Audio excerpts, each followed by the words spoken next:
من هەسەن دەکەم ناتوانم خەوم ڕێک بێ، ینی بۆ نمونە ئێستا ساعت 11 دەمەوێت بخەوم، هەزار بیر و خەیاڵ بە مێشکم دادێ نازم خەوم لێ ناکەوێت، دەبێتە یەک دەبێتە یەک و نیو دوای تێرخەو نابم کە تێرخەو نام بەیان دەچم بۆ دەوام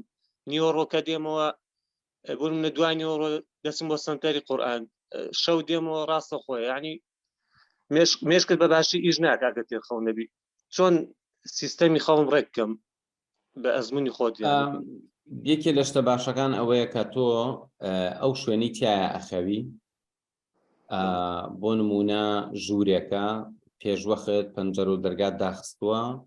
اینجا زۆر هەناسەی قوڵمەیە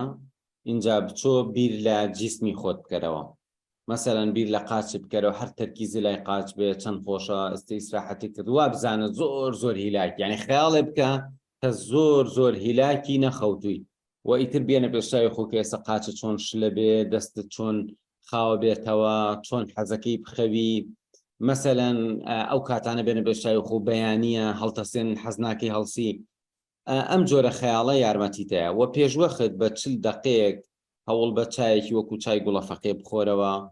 اینجا پێش ئەوەی بچیتە سەر جێگا پێشوەخت دەفتەرێ بێنە چی گرنگە بەلاتەوە 4-5 خاڵە 4-5 شتە لە دەفتەرەکە بینوسە بۆی ئەم شتانە نێنەوە ناو زیهنت و مێشکت زۆر مەشغوڵکەن طبعاً ئێستا بۆ نمونە تۆ ئیشێکی زۆرت هەیە کاتێت تێ بخەوی